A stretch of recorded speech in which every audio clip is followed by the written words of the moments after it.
Prison officials cutting costs at Her Majesty's Prison. In certain areas, we've been able to reduce the cost. North Abaconians weigh in on the looming by-election, 1,200 plus jobs slated for Grand Bahama. The police commissioner praises Urban Renewal 2.0, plus young Abaconians join the defense force as rangers.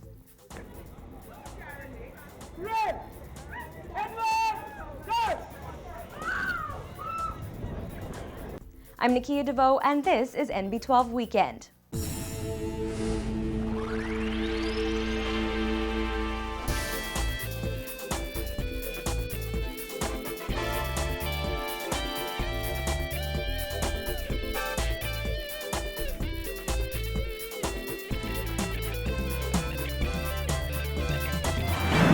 Thanks for joining us this Sunday evening, and happy Father's Day to all the dads out there.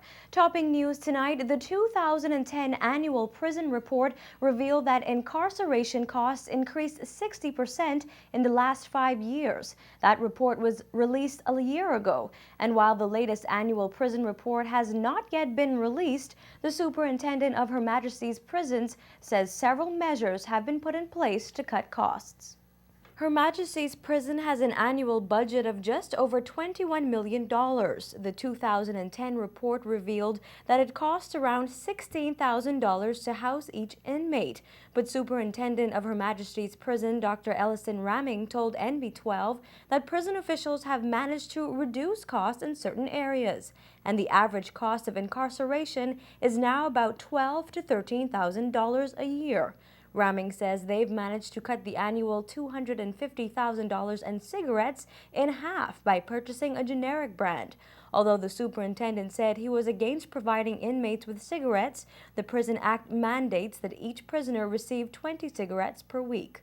We've reduced the cost of the overall cost of cigarettes. We've reduced the cost of bread. For instance, we were spending a whole lot of money on bread, and we started about 6 weeks ago to bake our own bread again. That used to happen some time way back. We started again, and so we're taking measures to become more self-sufficient within Her Majesty's Prison.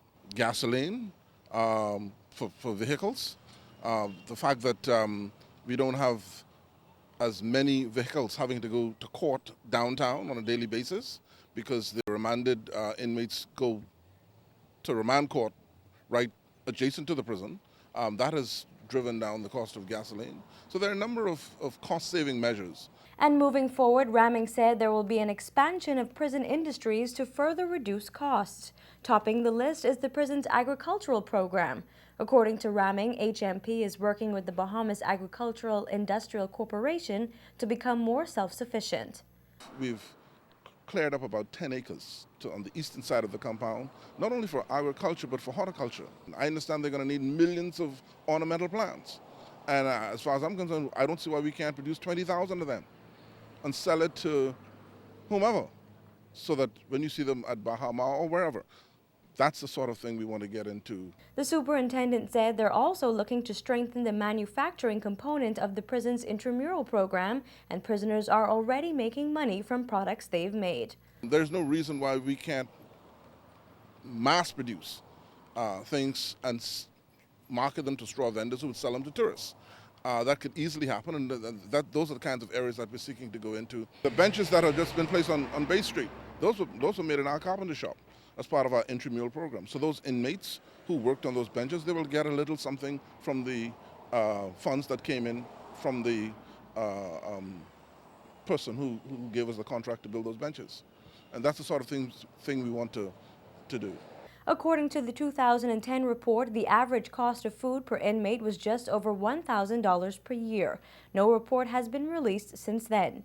Former Prime Minister and leader of the Free National Movement, Hubert Ingram, has promised to formally resign his North Abaco seat and leave frontline politics on July 19th, which will force a by-election in that constituency. Last month, Ingram traveled to the constituency he represented for more than 3 decades and urged residents to keep Abaco F&M. Renato Curry is expected to represent the Progressive Liberal Party in that constituency once again. There is still no word on who will represent the F&M, but NB12 understands that the party has narrowed it down to 4 potential failed candidates. Ingram urged residents to choose their own F&M candidate and declared that North Abaco will remain an F&M seat. Well, this past week, NB12 traveled to North Abaco and spoke to some of the residents about their thoughts on the upcoming by-election. And many of them told us that North Abaco will always be F&M. Going through the communities and speaking to people, and everybody is still basically sticking with the F&M because they are the people. We are talking to some of the people and they're saying the seat wouldn't make a difference no how to the government, and they rather not revote because that's who they are. They're F&Ms and that's who they're going to be always. I don't think he lost a lot of support. No, he did not. They got a little offended, but I don't think he lost a lot of support. I think everything is still the same. Oh, ain't nothing changed since that. Ain't nothing changed. I stick with my party, and I going along with my party. I can strengthen my party. My party might be a little weak, but we ain't worrying about that. We gonna get things, we can get things straightened out and get things together, and everything will be just fine and all right. So you'll support whoever the F&M puts in that seat? Oh yeah, whoever the F&M put in that seat, I ready to mark my axe there. I can't care who, black or white, whatever. I really mark my axe for my party. To be honest, I really don't want a by-election because I would like to see my representative come back, Mr. Ingram, because he's a great representative. But if they have to have a by-election, absolutely, F&M is going to take that seat. A lot of people are excited to go back to the poll because we want to vote F&M and we want to secure that seat. And it's very important that we vote. And we will vote F&M. But there were a few residents who said that the constituency felt abandoned by Ingram and residents were ready for change, especially the youth of North Abaco. The young people are excited. Well, with me, I'm very excited because the candidate I represent is Fernando Curry, and he's a nice man.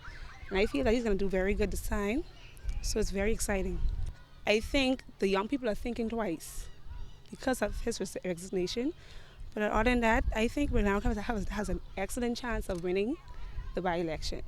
I don't represent the F&M. Okay, and are you excited about the by-election that's coming up? Maybe a chance for the PLP candidate to get in? Well, yeah, I'm excited about it. I was glad the PLP win. Ingram won the North Abaco seat with 2,235 votes.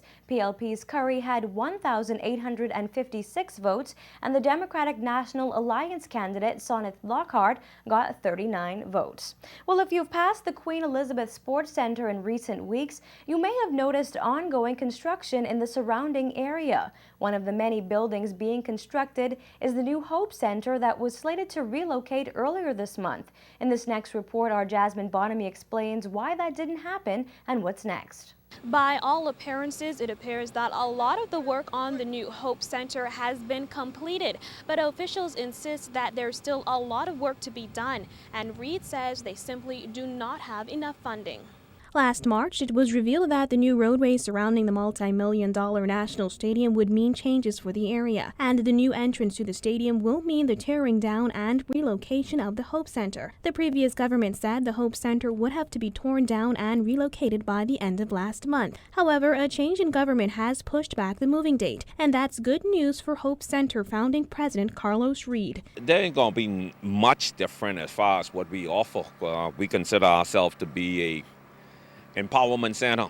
We're just going to be able to do it in a more modern way, and then we're going to be able to cater to more young people than we've been catering to in the past. We're trying to get at least what we had down on Thompson Boulevard up and running. We want to establish the car wash, we want to establish the studios, the television, the sound studios, the auto body repair shop, our computer lab, our after school center, our suspension center, be able to complete those facilities. So when school roll in for the new year, we'll be ready to transition down to this property. The Hope Center's new location will be just to the east of the new stadium. Today, much of the foundational work has been completed. Reed says officials are now working against time to finish, and that means the process has to be sped up. But the youth activist admits that it will be a challenge as it's a costly venture that will take a lot of resources. So far, he says the government has provided $100,000, but they need an additional $200,000 to get the project completed. Well, it all depends on when the resources come. You can't do anything. I don't care how good your heart is. I don't care how good your intentions is.